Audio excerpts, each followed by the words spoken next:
Hi, welcome to Shaky Sports Journeys. I was sitting last night and it suddenly dawned me that I've recorded well over 100 podcasts now with many people from the sporting world, many of sports stars. But then it just came to me that today I'm recording a podcast with not one, but two very experienced sports journalists and broadcasters who have done it all in sports. So a little bit of pressure on today to make sure I'm on my A game, and I'll do my best to work through that. So introducing the guest today, first and foremost, phenomenal lady who's made a name back in the 90s when she was the first woman to work for the BBC and covering sport, football. She's worked in the Olympics. She's worked in the Ryder Cup. She's interviewed stars such as Tiger Woods, Pele, you name it. She's done it in the sport. I say hello to Allison Walker. How are you? Hi there. Nice to see you. Yeah, that's a nice introduction. Thank you. Good start. Just means I'm very old and I've done a lot. No, you're brilliant and you're still doing great things. My second guest, somebody who I got to know pretty well recently, covered a story with myself on institutional racism in Scottish cricket. Has done loads of great work for the BBC, broadcasting, well over 20 years experience in the industry. As well as that, takes a really strong stance for women in sport. And she's a very strong voice in that department. And, I'm a big fan of her work. I say hello to Heather Dewar. How are you, Heather? I'm good, thanks. How are you? Thanks very much for having me on. Pleasure to be here, and pleasure to be on with the lovely Ali Walker too, who is a legend. The GOAT. Some would call her the GOAT. The GOAT of women's. She is the GOAT. But Heather, big thanks to you as well. I know you've got a very busy day today. You're actually covering a lot of news that's dropped today with 3 new signings for Celtic. So you're busy with the BBC today, and you've kindly given some time to be on. So we are aware if you need to nip off towards the end of this, feel free to do so. I wouldn't want to upset your producers in any way. This is my lunch break, so it's all right. I'm happy to give that up for your fine self. Thank you very much. I was going to say, what producers? You're on your own. That's it. If only there was a team behind you there. We need to introduce you gently into the world of broadcasting and the realities of what it's like. It seems so. I mean, who better to learn from than two great people like yourself? The subject we're going to cover today is I wanted to look at sport, women's sport, kind of 20 years ago, how it's evolved, challenges that have been there, and where it is today. And to get both of you to come on who've got vast majority of experience, it's great to have you. My first question to both of you is, what made you get into sports journalism and broadcasting? And how did you find it in the early days when you first went in? So I'll come to you, Alison, first. What made me get into it? Well, I was a very active sports person, loved my sport, but I didn't actually think about doing it as any kind of job. But I did always want to work for the BBC. That was my whole goal growing up. But I wanted to be a Blue Peter presenter. I didn't want that. That was my full focus. And then, working for a video company, working, for a short time in a newspaper, and then a job came up at the BBC in sport. And I thought, and it was radio sport. And I thought, right, okay, well, why don't I go in that way and see if, I can find my way into other areas of the BBC. So that was my initial intention. And then I realized how much I loved it and how much I loved covering sport, and I was the only woman that was doing it, and loved covering live games, doing all that kind of stuff, and it just stuck. And I didn't really want to work in any other area of the BBC. Didn't want to work in news or Blue Peter or anything. So it was really almost by default, but it was a means to an end. And it was just about working for the BBC for me right at the very start. That was my motivation. Brilliant. Same question to you, Heather.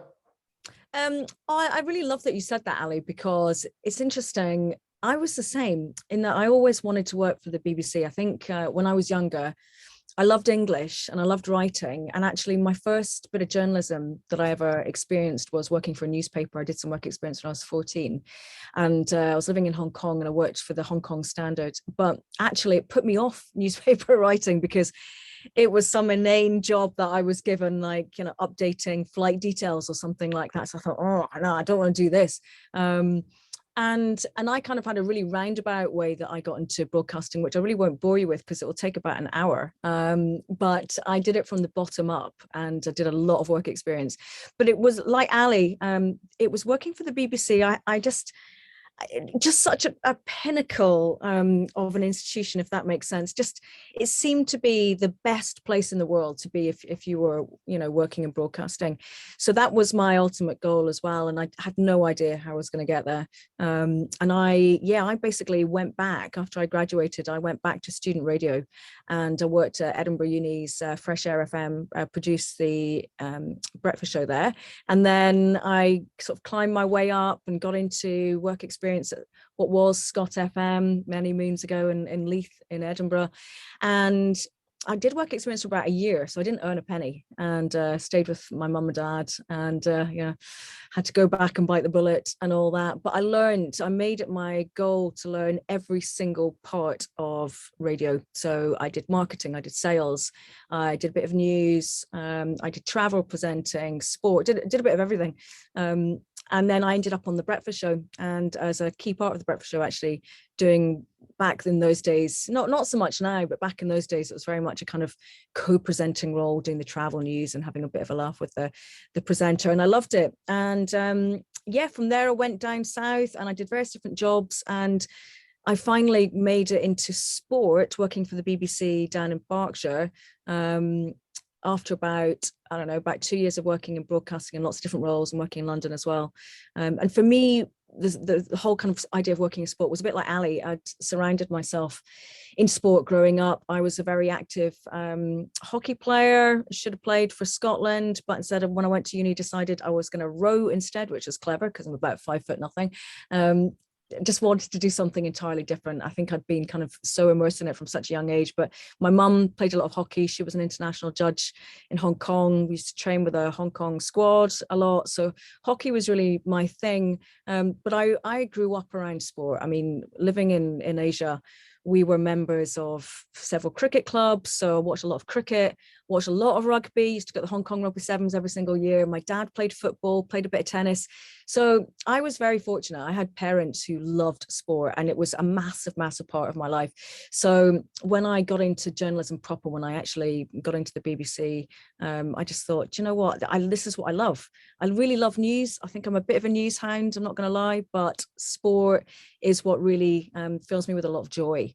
So that's what I did, and I started working, doing all sorts of football matches and cricket and rugby and things like that at BBC Radio Berkshire, until eventually I was one of the sports journalists there. What a background. You certainly served your apprentice. It's safe to say, you didn't do it the easy way. You worked through many, many different routes to finally get to where you got to and where you are today. So very well done. That was great. That's a proper apprentice. There's no cutting corners there. Then my next question to you, Alison, is you especially being the first woman to come into the BBC in sport. You're coming into a predominantly male-dominated environment. How was that for you? How were you treated? Did you feel comfortable, welcome? No to all of those. It was absolutely awful awful at the start. And not just at the start, probably for the best part of 10 years before I felt comfortable in my own skin about going to games and going to press conferences where I was always the only woman, and going, I used to get sent to grounds in the lower leagues, and there were male colleagues who just joined the BBC who would get sent to a top flight game, but Alison would get sent to, not there's anything wrong with these games, but in terms of status, you would get sent to the lowest of the low. And I didn't really mind that because it was about serving my apprenticeship, and I didn't want people to see the mistakes I made. I thought that was my position, so I didn't rebel or anything, and I just thought that was the normal place of things. I thought, well, this is obviously just how it is, and I thought I'll just keep my head down, work my way up, learn, try not to make mistakes, learn from them, and just progress that way. But there were incidences where there were press conferences where the written media would get together in a wee huddle all the men, the old journalists, the press guys, the hardened hacks, as we used to call them, smoking away. And it was basically, I was radio and I was a woman, so I was a double threat. So they would decide what the story was going to be on that day, and they wouldn't, let on to anybody else. You wouldn't be included. You got your one-to-ones with your managers and your players and went away, and hopefully you got the story anyway. But it was made very, very difficult. And for months and months at the start, I would go home crying and saying, I can't do this. I can't do this. And I would phone my mum up and say, and tell her, she says, no, you can't let them beat you. You can't let them beat you. You can do it. You can do it. And that went on for years and years and years. And why did I stick with it? Because I wasn't going to be beaten. And actually, I enjoyed doing the games. I enjoyed covering sport. I loved covering sport. And sport's not like news in the sense that I always wonder, how does somebody that's a news journalist, how do you cover a story where, and this is a horrible example, but there was a story at the time, a 6-year-old that had been pushed off a balcony from a multi-story flat by his mother.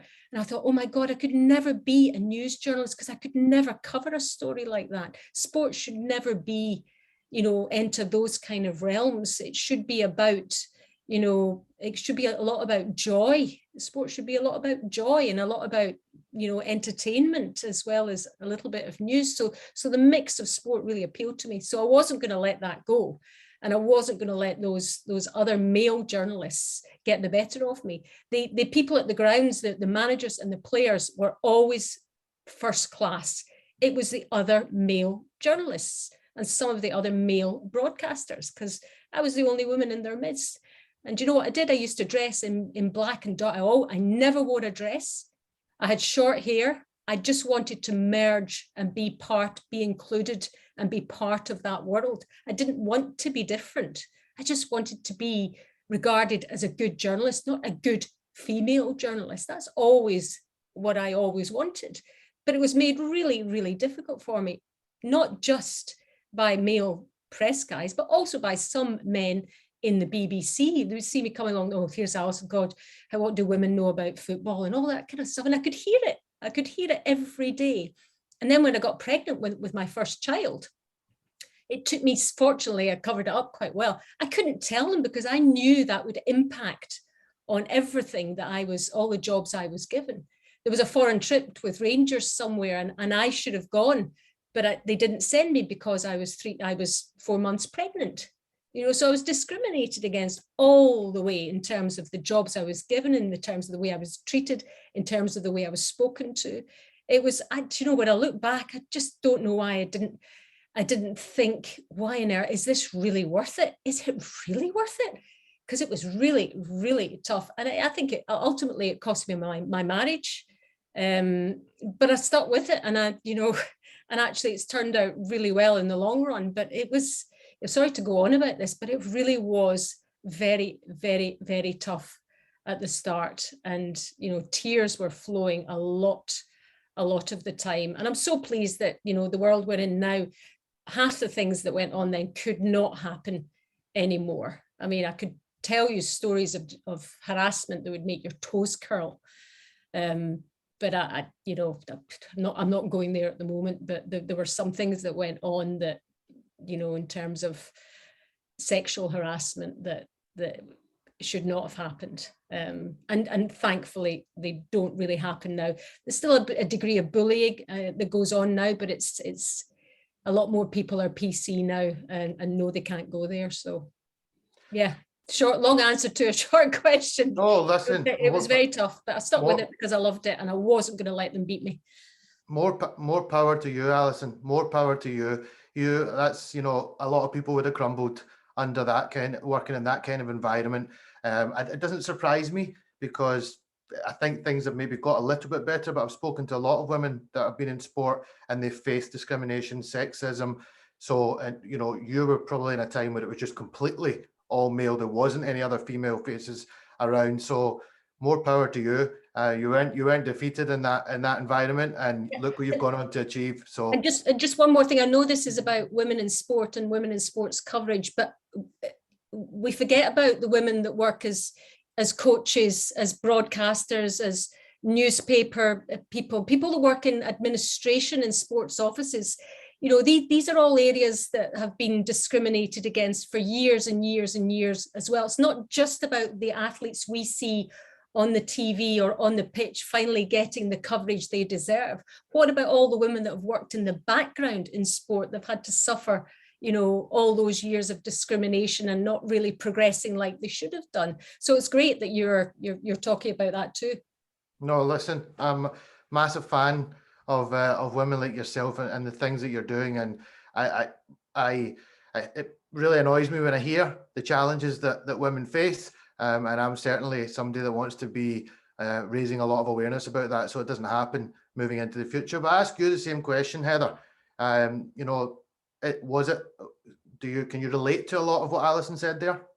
Yeah, definitely. I mean, I think people have to realize that when you're a woman working in, I don't think it's just sport. It's in a few industries, because I know I've got friends who've worked in the oil industry, which is very male dominated, and it has been pretty similar, not necessarily now, but certainly in the recent past. But when you raise your head above the parapet, and if you have a voice, it can be very looked down upon. And that makes it a real problem, because you have to put it like this. In order to get to the position of someone like Alison, for example, Alison had to have, and I would say probably anyone, I was slightly after Ali, but certainly in the last kind of up to about 10 years ago, I would say it has improved since then. And I think it's easier probably for women to get into the industry because there are more jobs now. But certainly up to that point, I think to get to one of these roles, you had to be a pretty driven individual. And there are a lot of males in particular, some females too, by the way, has to be said, but there are a lot of males who don't like that type of woman, who think that if you raise your head above the parapet and if you speak out and you have a voice, and I know that you've experienced similar things to this as well, Kasim, in your past, if you have a voice, then that is looked down upon. Now that is not the case with men. Sometimes it's seen with men, if you have a voice and you raise a question or you speak out loudly about a particular subject, that is applauded. But very often in our industry, it wasn't. And like I say, it's getting better, but it's almost like you were seen as a bit of a problem. And I think that has been a hindrance for some people. I mean, I'm pretty outspoken. I kind of try and channel that now into a lot of the writing that I do. I wouldn't say that I'm a campaigner, but I do like to fight for the common man, as it were. And I like to fight for causes and do what a journalist should do. Journalists, it's our job as a journalist to look for the truth, to uncover untruths, to bring about a sense of justice sometimes, I suppose, but essentially to speak the truth.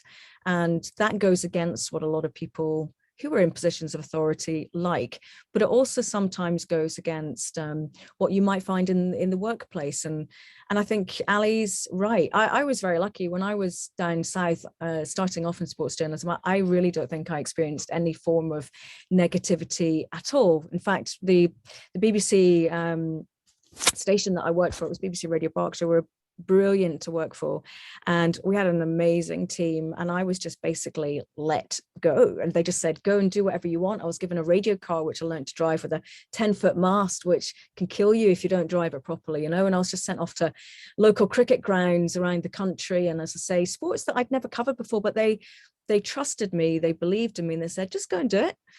So I covered a lot of non-league football, which is where I really got into my football reporting. But I didn't really face any discrimination back then. I suppose it's more since coming up to Scotland. And when I came back up, I mean, I'm Scottish, right? But I do have a bit of an English accent, especially back then, because I'd come from Berkshire, which can be quite posh in some areas, so I had to tone my voice for that radio station. As a broadcaster, you manipulate your voice sometimes to the station that you're working for. It's the same across the board. So I sound much more Scottish now than I probably ever have done. But when I first came up, I probably sounded quite English, and I got a fair amount of ribbing from people for being English. And I felt, well, I shouldn't have to justify my accent here and say, look, I'm actually Scottish. But you felt like, in a way, you had to, because people were slagging me off sometimes on social media for being English. Oh, why have you got that English person on? Actually, I'm not English. But also, why am I having to now justify my accent to people who don't know me? So I suppose I received a bit of that. And then, yeah, your typical standard, all right, sweetheart, darling, when it comes to being at football. I got asked recently, very, very recently, funnily enough, when I was pulling up to a football ground to do a game. I wound down my window to say I'm just coming into the car park for BBC Scotland, and before I had a chance to actually start speaking, the guy said, "Are you coming here to cover the football?" And I was like, and with shock and horror in his voice, I was like, yes, I am. I think there's still I probably know more about football than you, mate. Well, I think there's just a bit of a misconception out there still, but I think the challenges, there's still challenges in departments and in the media in general. I've done a lot of stuff for the Daily Mail recently, who have been fantastic to work for, and just a brilliant team. But in some media organisations, there are still a lot of challenges, Kasim. I think there is something particular to Scottish football, Heather, because whenever I covered any other sport around the world, even during those early days, I was at the Commonwealth Games in 1998 in Kuala Lumpur. I did Victoria in 94 Commonwealth. I covered loads of other sports where I never felt the level of discrimination that I had in Scottish football. Scottish football was very particular. Even when I did some English games for BBC Network, I didn't feel it so much there. Very particular to Scottish football from the early days, and I covered curling in those days, didn't feel it there, but, those other male journalists didn't view other sport as important. Mm-hmm. The male football journalists viewed every other sport apart from football as a diddy sport, a sport that no one cared about. Nobody would be interested in. A minority few, like cricket, even to an extent rugby. Nothing mattered except football and their world of football. And that's where all the discrimination was. In any other sport, it wasn't really a problem for me. And that's why I evolved into covering golf and curling and even did some badminton for BBC Scotland, presented badminton and hockey. I did a lot of indoor hockey for BBC Scotland. And it was a joy to work in those sports because felt you could breathe and be a proper presenter, journalist, whatever you'd like to call it. It was what you were there to do. Whenever you went into the football world, you had to take a deep breath and think, here we go again. So I'm not surprised you didn't have the hassle in Berkshire and at BBC Radio Berkshire and round the other place. It's very particular to Scottish football, and possibly even more particular to the west coast of Scotland. That misogynism, that chauvinism, which is still there to a degree, as Heather's just indicated, which is, come on, really? No, come on is a big word there. Really, 2021 going into 2022. Have we not seen already how much women can offer in sport? And that covers journalism, broadcasting, sporting stars. We have so many now. I mean, look at some of the faces now. Two that come to mind in particular: Ailey Barber and Laura Woods. I follow a lot of their work. I enjoy listening to them way more than listening to the men. That's I'm not just saying that. That's the truth. I think women have got so much to offer, and this mentality that she's just a woman, she doesn't know what she's talking about. That's dinosaur stuff. That's gone. It's gone now. It hasn't though, and this is the problem. I mean, you're right, Ali. It's I think it is getting better, just from a personal experience of maybe what I experienced at in Scotland to what I'm experiencing now when I go out into games. I do think it's better, but online it's not any better. I mean, you must have seen this as well, Ali. It's I find it amazing that there is still this attitude among many men that if you're a female, you just don't deserve to be covering football, right? You just shouldn't be doing it. And as you say, there are some brilliant talents out there who cover the game and are absolutely fantastic. And there are some former pros who we see now, like Alex Scott, for example, who's superb, who really do know the game extremely well. But even they are slagged off, remorselessly on social media. But I do find it particularly sad that you might be in the middle of doing a radio bulletin or radio broadcast, I should say, from a game, and you might not know at that particular second who scored the goal. And by the way, all your male colleagues or half your male colleagues are being exactly the same boat and won't know either. And you know that the journalists all around you don't know either, because you're all shouting, saying like, who scored? And that's what happens at games. It's sometimes the journalists who work in newspapers are all indicating between each other who's done what, and there isn't an instantaneous, yeah, he scored. Sometimes it's really obvious who scored a goal, right? But sometimes it really isn't. So particularly I was at a game a few weeks ago where you couldn't see a damn thing because of the fog. It was so bad, I literally had no idea what was going on the other side of the pitch. Yeah, I mean, honestly, I had no idea what was going on. But when we as women say, oh, I'll get back to you, whatever, you know, you may get instantly slagged off for not knowing who that player was straight away, or you might make a small error and again people would just jump on you, or it might be that someone doesn't like your style of interview or something. But I really don't find that men get those kind of comments at all. It seems to be sometimes there are people just waiting to pounce on that. You know, Sonia McLaughlin is a good example when she was remorselessly abused on social media last in 2021 as well, at one of the rugby matches she was covering. And it's disgusting, the kind of abuse that you get. And I mean, in those early days, I mean, I used to get it more as a face-to-face thing as opposed to social media, which is often worse. And you know, if I got the name of a player wrong, I could not brush that away. I would go home and I would beat myself up about that for the rest of the night and probably the next day about getting something wrong, which probably a lot of other people would have got wrong as well. And you know, my male colleagues wouldn't have been, they would just shrug that off. But I knew the abuse that I would probably get when I went to the next press conference, because a lot of people listen to Radio Scotland. I don't know if Sportstown still gets the same audiences, but it got massive audiences in the 90s. And, you know, because my voice was slightly higher, you know, I stood out, you know, because even today, you might have Heather's voice and one other female on the radio, but the bulk of people on Sportstown, 90% are still male voices.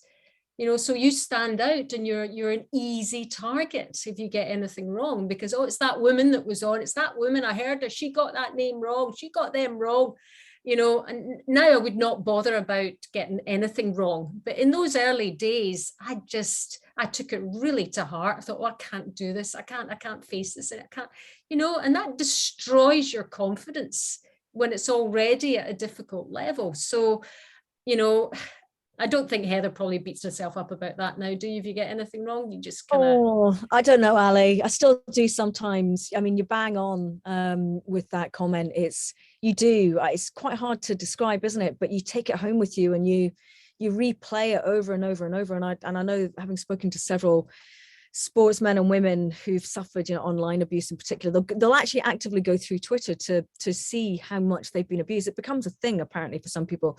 Yeah, I think I do, but I'm not like you. I'm not as bothered by it as I used to be. I think I've just chilled out a lot now. I think I've just got to the point I've realized if I get a player wrong on the radio or whatever, then big deal. You know, there'll be loads of people around me who are exactly the same thing. And as long as I then go back and correct it if I can, or, you know, work your way around it, keep speaking. Exactly. I don't think people at home are, you know, saying, oh, that's there will be some, as we've just described, but the majority of people are not listening for that. So I don't think we should be beating ourselves up, but it is something that I think when you first start out, 100% it sticks with you. But two male journalists would not be having this discussion. No. Listen, I was watching the Ashes late the other night. Then it's funny, Ali, isn't it? I was watching, and David Gower, look, highly regarded, being a journalist and a pundit for years. And one of the Aussies took a catch. Now, it's different to football. In cricket, the camera is very close on the player, and it was David Warner who took the catch, and David Gower kept saying Steve Smith taking the catch, and I'm sitting thinking, Steve Smith didn't take the catch. Do you know, it was never corrected over the next couple of minutes. It just rolled over. I didn't see social media going crazy that David Gower had named the wrong person that took the catch. And it shouldn't be the case with women either. We all make mistakes. it can happen. So listen, just shrug it off and don't let these people bother you, and just keep doing what you're doing. While you've been talking, a lot of things I've been thinking about. Heather mentioned it earlier.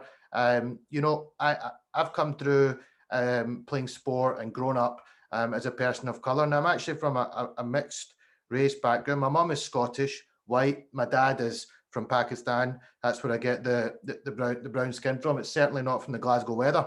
But I'm born and bred Glaswegian, Glasgow accent. But through the years and going into different changing rooms and playing in different teams, I've often noticed that I can get treated a little bit differently because, and at the time, you just kind of, push through it. Playing football as a young 16-year-old, getting called the Packy word regularly on the pitch. I seen it more as kind of like what you've both just said. I'm not going to let this beat me. I'm going to play harder, and I'm going to keep competing. But over time, these things definitely take an effect on your mental health. Mental health is something we're a lot more educated on now, but probably not as much 15, 20, 25 years ago. What kind of effect does this have on one's mental health when you're going through it? I'd imagine you must have felt anxiety quite a lot of the time when you were going to cover football, knowing that you're under pressure.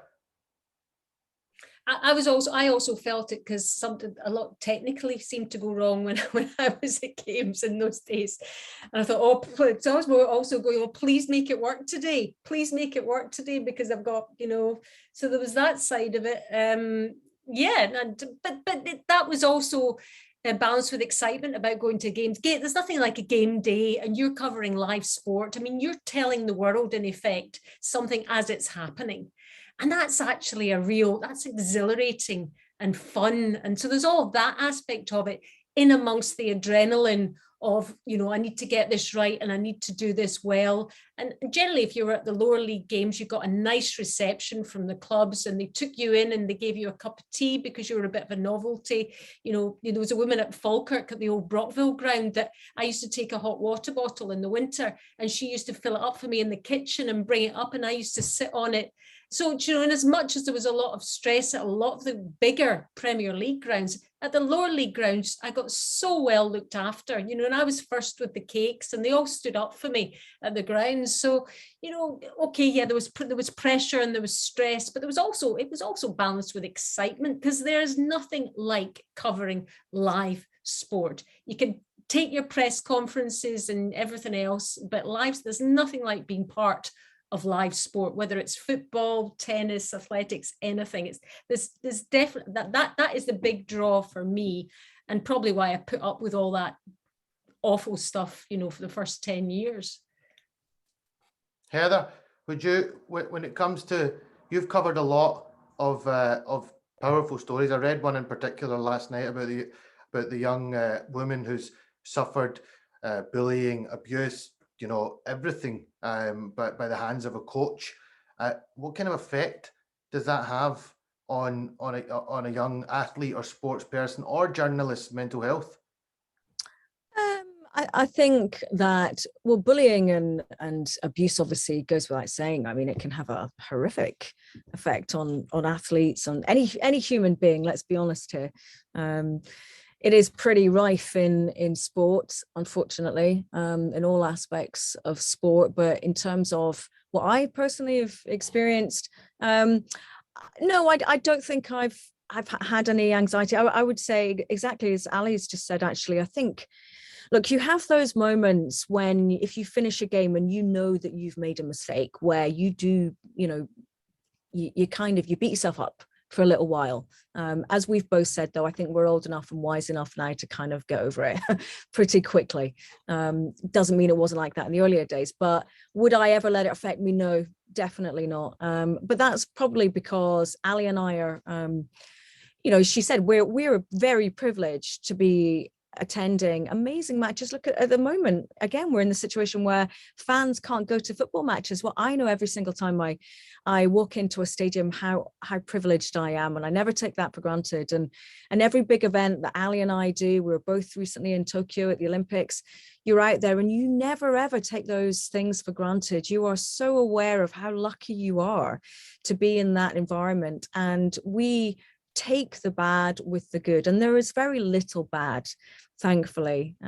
It's all about balancing things up in your head. And at the end of the day, I think you have to be a pretty strong person to do these kind of jobs anyway. No one should ever have to face any kind of abuse or backlash or anything like that. But I think that we just go into these jobs knowing that, yeah, it may happen, but we'll get over it pretty quickly, hopefully. We're probably both quite fortunate in that we don't get horrific abuse in the way that some people get these days still, and it's still ongoing. But we're professionals, so we go in and we get on with the job. And I would never go into any position like that with anxiety. No, I would go in with excitement and knowing that actually, as Ali said, this is another football match. There is nothing better than going and watching a live game of football or going to a big event. It's amazing. We are very privileged to have this job. Well, listen, I'm glad to hear that there's more positives than there is negatives. And it certainly seems that you both have made the positives climb a lot higher than the negatives, and that's really cool to hear. Women's sport, when you first started to where it is now, when you first started, Alison, women's sport, this comes across as I'm being ignorant. I'm not saying it in an ignorant way, but I watched the Olympics. I would see women's sport there, and I would watch Wimbledon, and I would see women's sport there. That aside, I never watched any women's sport. How would you say, are we in a much healthier place now? And how far has it come? Yeah, you're not wrong. You didn't watch any because there wasn't any. There wasn't. There was women's sport going on, but there was no coverage. Mm-hmm. The only women's sport that I covered in the 90s was the Scottish Curling Championships, where men and women got equal coverage on BBC Scotland. Curling was a sport that was again viewed by certain areas as a diddy sport, so let's just cover it and put it on at midnight, so that only the curling fraternity can watch it. The other sport that was regularly covered was Wimbledon, where men and women got equal coverage, and the athletics, World Athletics, pretty much athletics has had equal coverage all the way through, and the Olympics is a kind of like a bubble that just bounces every now and then with women's sport. But the last few Olympics, there's been more coverage and more women athletes there anyways. So that's improved. And I remember the first women's football match I covered, Scotland against Germany at McDermott Park. And that must have been 1996. And it wasn't live, and it was highlights. And it was put on way later. It wasn't even deemed worthy enough to go on Sports Scene or be covered on Sports Scene or anything like that. And then it was kind of dumped for a while. And I think it was only covered because Vera Pauw was the wife of the Rangers assistant manager. That was probably what carried the clout for getting that game covered, because there was a bit of interest in her because she was a coach related to the men's Rangers team. So that was probably part of the reason that was covered. And Scotland were so poor then, they didn't have the depth and the quality of player that they have now. So that's the only football match for women I remember covering at all. And that was just once in the 90s. So in BBC Scotland, it was really only curling, I think, that got the equality of coverage. And that was really all the way through, probably till about 2010 maybe. And then things started to pick up, and there's been more coverage. And we've got the Scotland team, we've got the SWPL on BBC Alba. So things have definitely, and I think that's been largely pushed by what's been happening with the game in England. Because they've really, really pushed it. They've pushed their pundits, they've pushed everything. And Scotland have suddenly, the BBC Scotland have suddenly thought, we better pay a bit of interest here, because we're going to be left behind here and we're going to be accused of this, that and the other. So that's pushed it. And the English game is really of a good level now, and Scotland took a while to catch up because there was no interest, there was no sponsorship, there was no coverage. And it's a chicken and egg situation. You need all of these things, because my male colleagues would say, well, no wonder we don't cover Scotland women's games because they're rubbish and they lose 25-0. And I said, well, they need to start somewhere. We need a bit of coverage, we'll get sponsorship, we'll get more young girls interested. I said, that's how it's got to start, and it's got to be supported. And then I spoke to a Premier League chairman about 10 years ago, actually, and I'm not telling you who it is, but he said to me, the future of football in Scotland is women's football. So watch this space. It's going to just keep growing and growing and growing and growing. And it's on its way. It's definitely on its way. Seeing, and it's great in 2002. We just recently had in cricket, you might have seen on Sky Sports, the 100 competition got played, and the women's coverage was completely on par with the male coverage. And the amount of people and new fans that came to the women's game. I mean, we had 3 girls from Scotland who went down and took part in it as well. And their names, we've got role models now in Scotland for the next generation of girls to say, oh, I want to play in the 100 as well. I totally agree with you. You need that. If you don't have that coverage, people are not going to take it up. Do you know, the only proviso I put to that is that part of the reason people took up golf or watched golf was because they watched the Open Golf Championship in the 90s when the BBC had full coverage. That wasn't a dedicated golf viewing audience. That was the casual person coming in on a Saturday, switching the TV on for grandstand, and there was some golf on. And that's how they got into golf. Because all these sports are on specifically subscriber paid channels, generally you are interested in that sport before you watch it. Whereas you cannot be a casual viewer and just, I'll dip in. I might play some netball because it was on the BBC at 3 o'clock on a Saturday and you just caught it. Because people do you know what I mean? It's about these specific channels that are devoted to sports. The casual fan never gets the chance to dip into these sports. And I think because the BBC has lost so much of its sport now, I think that's been really damaging for fledgling sports like women's football, like women's golf, like, if you want to be a golfer, you're already in a golfing family, but if you've got a youngster that doesn't play golf with its family, that person never sees golf. So you're missing the chance for that person, that youngster, that woman, that young girl to get into the sport. So I think having access to public service broadcasting for a sport really speeds up the development and the coverage of that sport. Whereas dedicated channels, yes, for the golf fan, for the cricket fan, it's brilliant. But if you're not, but you might be, those might be people are missing out on that opportunity, if you see what I mean. Yeah, no, absolutely. Absolutely see what you mean. It's really important that these things happen across the board and not just in some sports. Heather, from where you started to where you are now, how well do you think women's sports evolved, and how much more still needs to be done? Masses. It's definitely improved from where I started. I mean, God, I'm trying to think about the specific women's sport that I have covered over the years. And I suppose women's football, I probably started covering it in 2012, 2012, I think. Went away with Scotland a couple of times and did a lot of Glasgow City and Champions League stuff. And then eventually BBC Scotland created a women's sports reporter role, which I did for its contracted time. They sadly then didn't renew that role. So it wasn't just about me not having that contract renewed, but it was that role was dispersed completely. But during that time, it was amazing because it was during the time of the Women's World Cup in France, the Solheim Cup at Glen Eagles, the Netball World Cup in Liverpool, what else? The Cycling Tour of Scotland. So there's some really big events that I was very fortunate to be able to cover.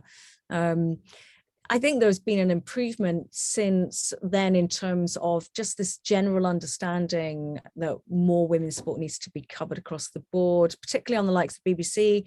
So you will see regularly a few women's sports stories, but not as much as there could be. The problem is, as Ali quite rightly just said, you look at the World Cup audience, for example, in France on the BBC.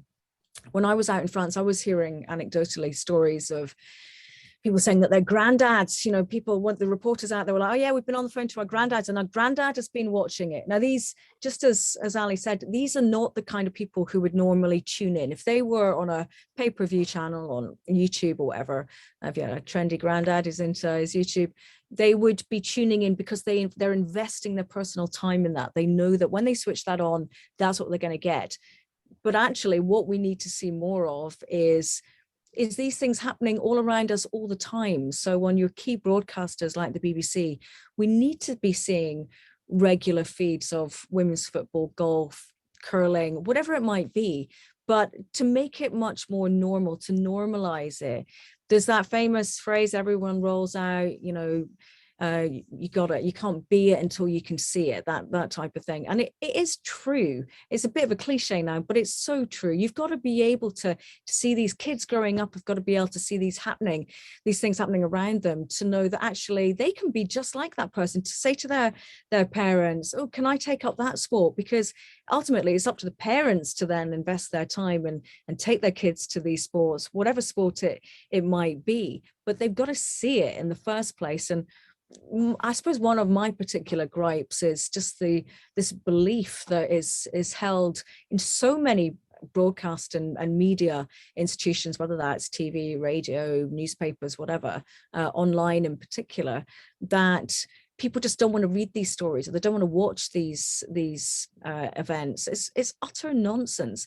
There's the whole belief that unless a story is going to get 1 million views, 10,000 views, it's just not worth putting up. We need to come away from that, and we need to start saying, does it matter if a story is not getting 10,000 views? It doesn't matter. It shouldn't always be about the viewing figures.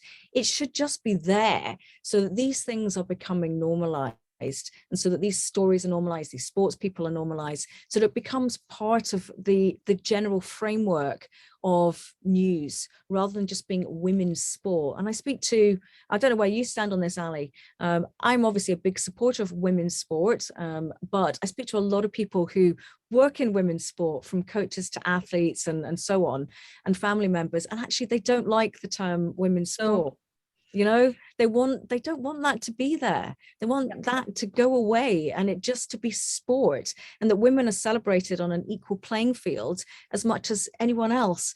But like I say, I personally don't think that can happen until we dispel with this idea that people are just not going to bother reading the story because it's not as popular as Celtic or Rangers or whatever it might be. It doesn't matter. And it will always be that way unless it's just normalized, that we can understand, and the media organizations can understand, they deserve their place. Doesn't matter what sport it is. If someone is achieving well in that particular field, they deserve their place as much as anyone else. Yeah, I agree with you about the language. I do think language is important in terms of the way this develops, and broadcasters should be given some sort of remit to say Scotland's men's team drew 2-2 with the Czech Republic last week. Scotland's women's team drew 2-2.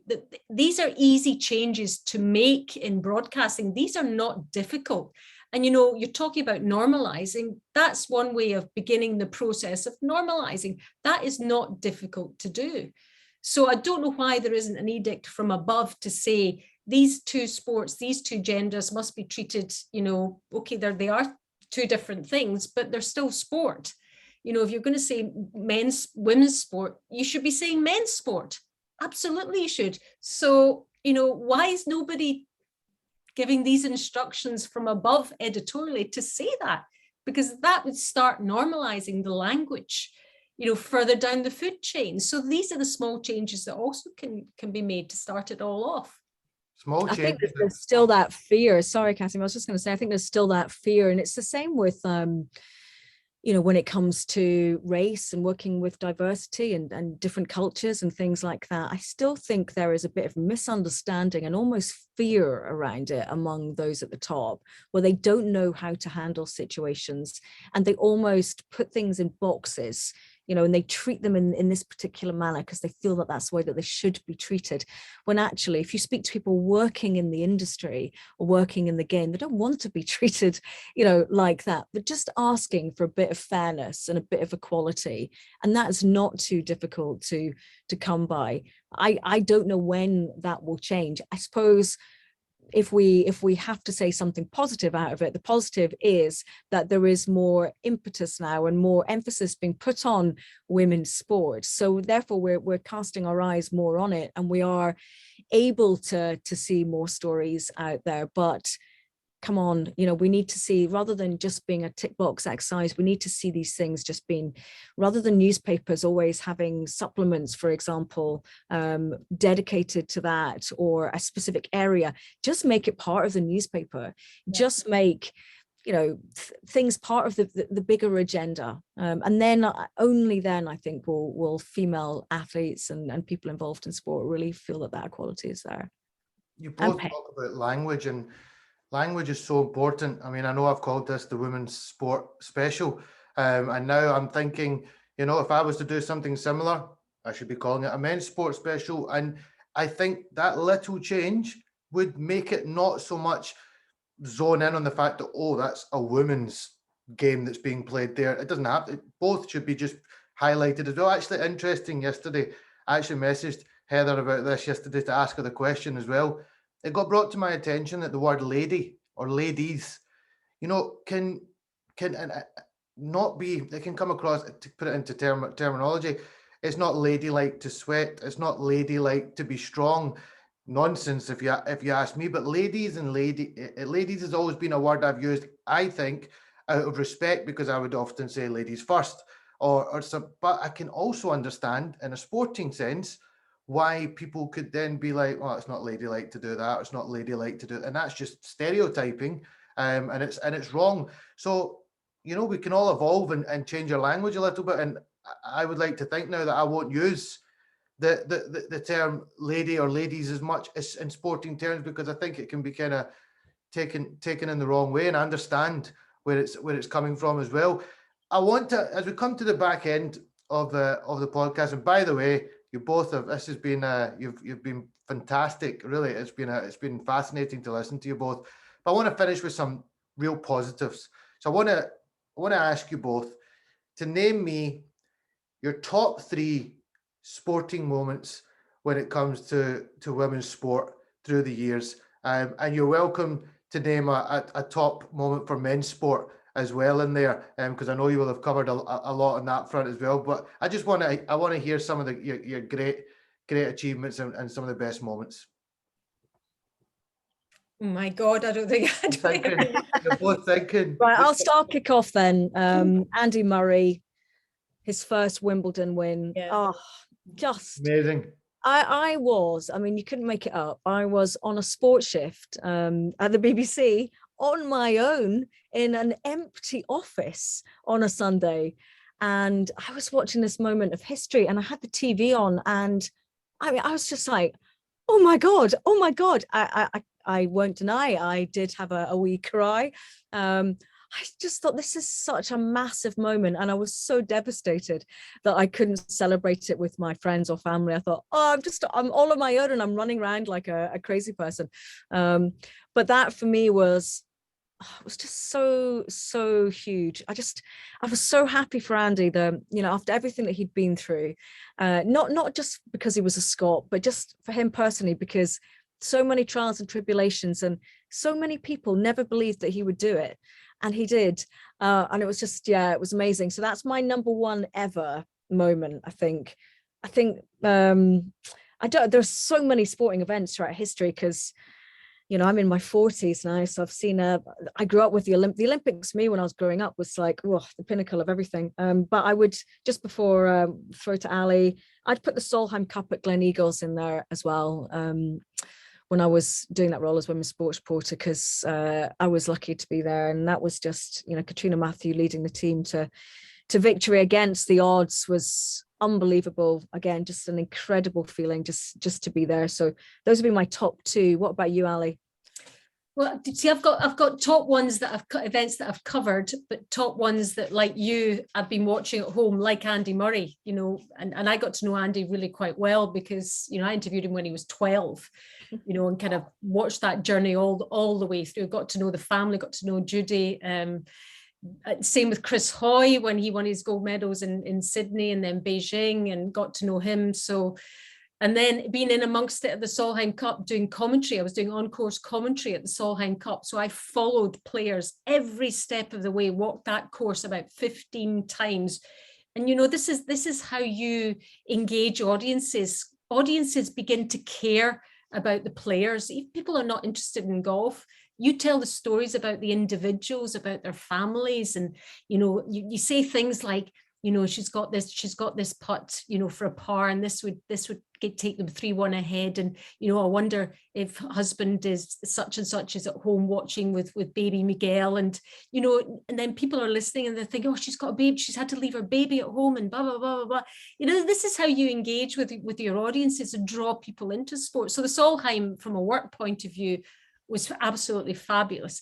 The Ryder Cup, was the same, fabulous for me. But my very first Olympics was in Sydney in 2000. And I actually, strangely enough, had one day off.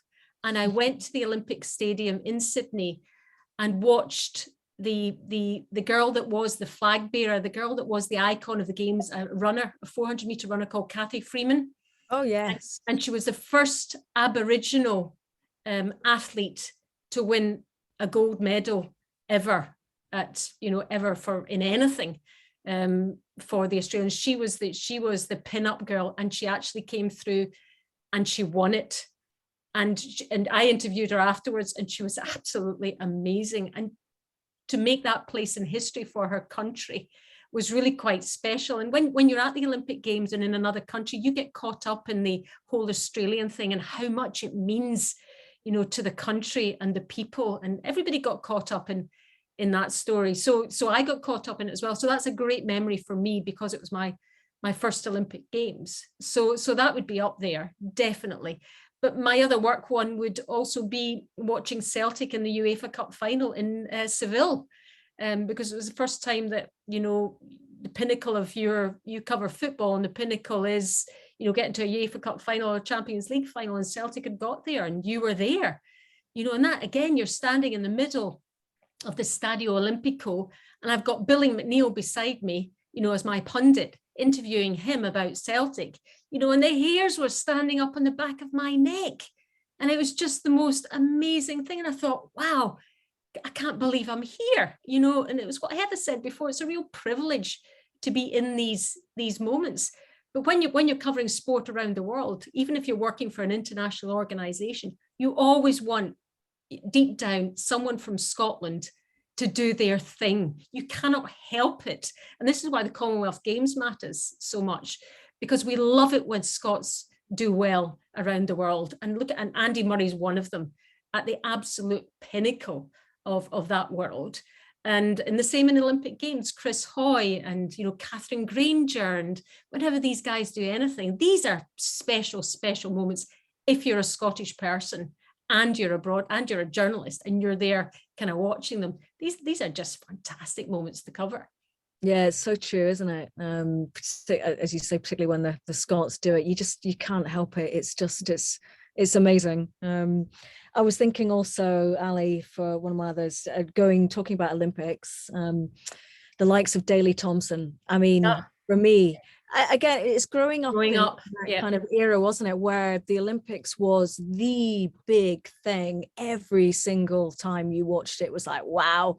So I think Daley Thompson, for me, and his, which was it, LA he won gold. I can't remember, I'm trying to think my age, which one I would have remembered, but just him, he was a real hero and he was a character as well, wasn't he? A real personality too. Yes, I think it could be quite difficult for some people, but as a kid growing up and watching someone like that, I was just blown away by him.